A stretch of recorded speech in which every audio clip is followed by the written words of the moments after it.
In today's video, we're going to be going through some head work on Eddie's 5.3 heads. These are the 862 castings, which it's my understanding that they're pretty close to the desirable 706 heads. So what we're going to be doing today is we're going to be lapping valves, replacing valve stem seals, replacing the valve springs themselves, and then we're going to be doing some deburring in the chamber to reduce the detonation as much as we can. To get started, I'll be using this valve spring compressor I quickly machined up. It's just a piece of aluminum with a slot cut in it and a hole for a bolt that goes into the rocker stud hole. So I'll be using that, and then I'm gonna, as I'm removing the valve springs, I'm gonna be using some shop towel and kind of wad it up and put it underneath the valves to keep them from falling through as I compress them. If you want just a standalone video on how to replace the valve stem seals, it's a little more short-winded. I'll put the link for that, put a card up in the corner, and I'll also have one for lapping valves. So without further ado, let's get going.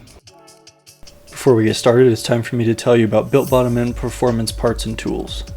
From AN fittings to V-bands to ring compressors, Built Bottom End Performance has you covered. You can find them on the website, eBay, and on Amazon, where you can take advantage of free Prime shipping if you're a Prime member.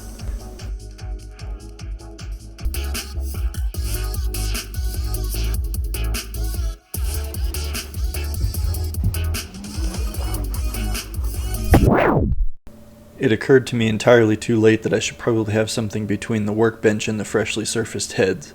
You'll see me eventually put something under it, but this is definitely one of those slow down and think moments that got away from me. Try to be smarter than me, which wouldn't be saying a lot.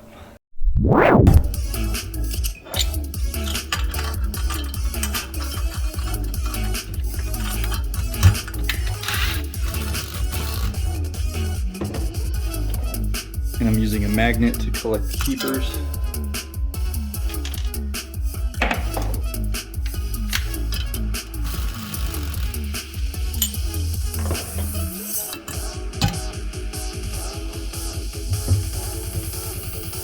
So I've got my valve lapping compound, and what I'm going to do is flip the head over. Yes, I still have spark plugs in. I'll take those out at some point.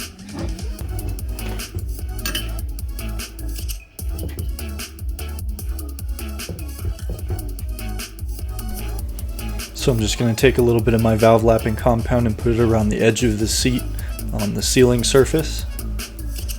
And then I come in and spread it around with my finger to get a uniform coating.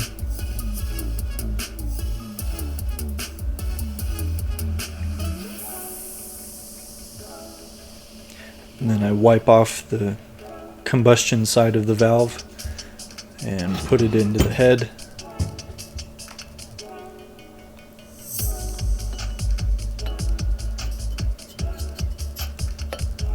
Now you can use these old style lapping tools where you use the fire starting motion, but I'm gonna speed run it and use an electric drill to make things go a little faster. There could be some argument for not doing this to avoid damaging the valve stem, but these are just junkyard valves, so I'm gonna just go ahead and do it.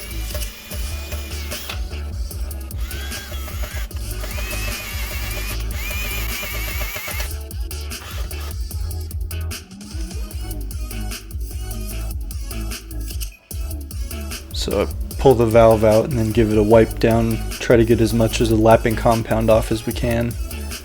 And then you want to see a nice uniform shiny surface on the valve seat.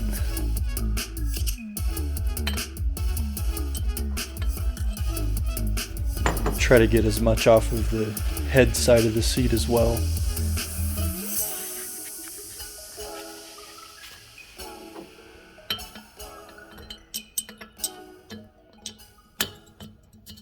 And give it a little twist to see if you feel any grit, and repeat if necessary. Guess what? Ah! Stop! I could have dropped my croissant!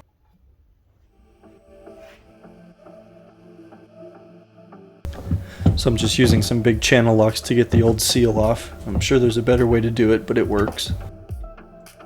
And then use a magnet to retrieve the lower side of this seat off of the head. And then use a shop rag to clean off the underside of the seal.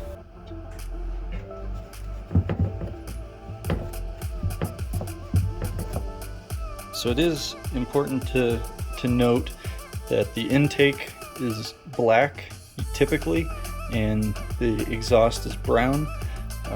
The kit that I got has all brown. There are no black tops in here.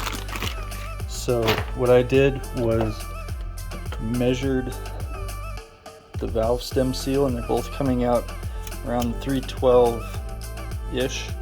So I don't think it's a size thing that is an issue here. If you know what the difference is below, let me know. But for right now, I'm just going to use all the brown ones, and if I have leaks, I'll come back and fix it later. But for right now, that's what I know. Use a little bit of oil to lube up the valve stem. Then slip the new seals on. Replace the springs with the top cap and tighten it down and install the keepers.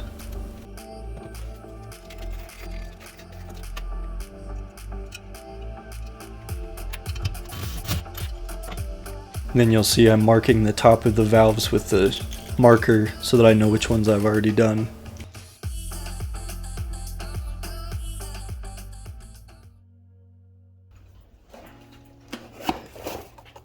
Here are the valve springs I'll be using. Here's a part number. This is just what came with the cam that I bought. Here's the cam specs that I went with. Here's the part number anyway. Here's the specs for that cam. It's a 226/230 duration split with a 113 LSA. It's a stage 2 turbo cam from Summit, and it utilizes the stock rocker arms, the 1.7 to 1s. So should be just about right for what this engine wants. I didn't want to go too much bigger because of the stock heads on this. Maybe if I were to do some high flow and AFR heads or something like that, that might be worthy of something a little more. But I think this is about as big as I want to go.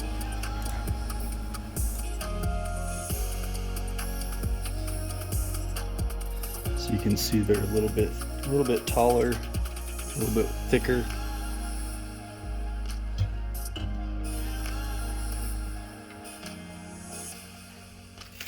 Came with a bag of new keepers, so I'll use those because why not? And the idea with these new valve springs is to try to reduce valve float.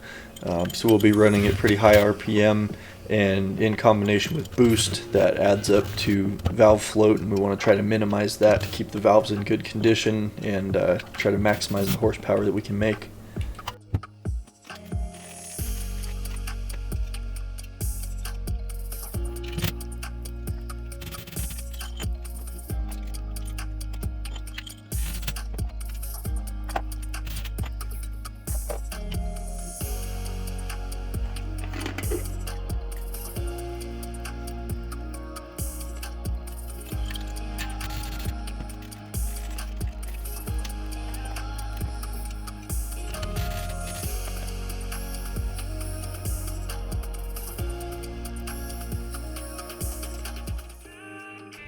Alright, now that we've got the valve lapped, valve seals replaced, and new springs put in, I'm going to go through all of these sharp edges with a deburring tool and just very lightly take the edge off of them.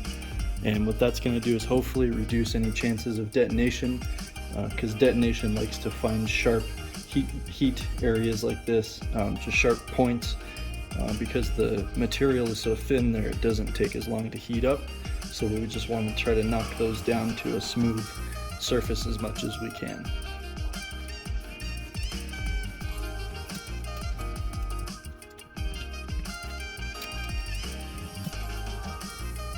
And try to avoid doing what I just did there. These were freshly surfaced heads. I slipped a couple times and scraped them up, so try to avoid doing that if you try to do this yourself.